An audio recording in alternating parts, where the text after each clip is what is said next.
running has opened many doors for Armando Torres.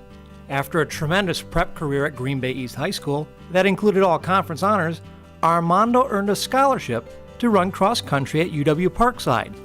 But his path to college was not easy. It was a little hard to make friends since I couldn't speak the language. I could only hang out with other people who could speak Spanish.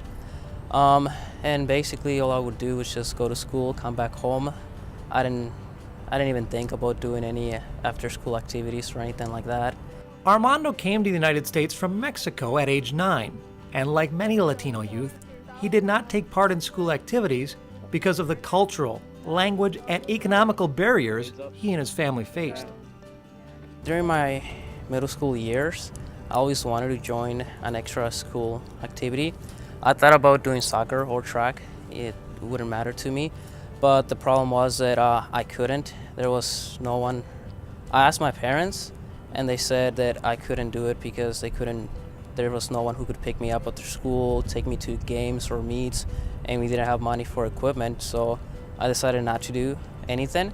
When Armando eventually did get involved in school sports, he began to come of age, socially and academically. He mentored other Latino kids and recruited them to take part in various school activities. He was always positive, and he did very good in sports and running. And he was fun and wasn't shy, and I kind of wanted to be like him because he was very positive. He's definitely a role model and leader. Our team is pretty small, pretty close-knit, and Armando has really helped our team grow to be really great athletes and great people in our school. Despite all his newfound success, Armando suffered a major setback in 2011 when his parents had to return to Mexico because of an immigration issue. In a gut-wrenching decision, his parents left Armando in Green Bay with his brother so he could get a quality education and pursue his dream of going to college. I didn't want to think about it.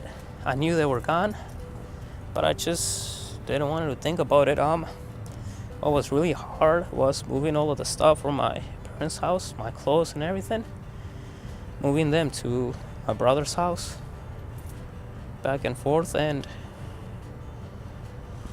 it was just hard.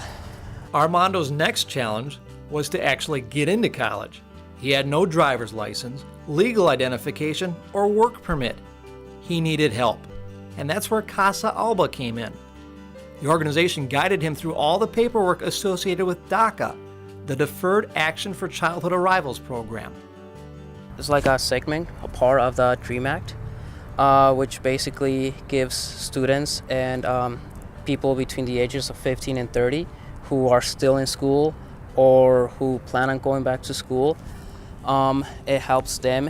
It gives them a work permit so that they can work, they can get a driver's license, and like me, it allowed me to apply to college. DACA has been a real help. We're hoping that more young people, there are a lot more out there who qualify, but either don't know or don't feel confident in applying for it, that they would actually apply for DACA.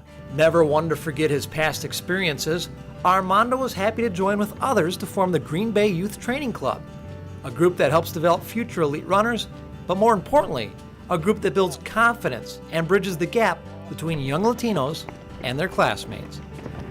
Armando was thinking about it, and then a day to another day he called us and he said, yes, I will do it. And when he said that, I was so excited. Oh, yes.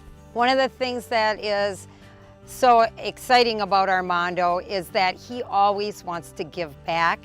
He is such a grateful person. He is always looking for things to do that show that he is grateful for what other people have done for him. He really encourages kids to do well in sports, at home, in, just in school overall with grades. He's a great kid.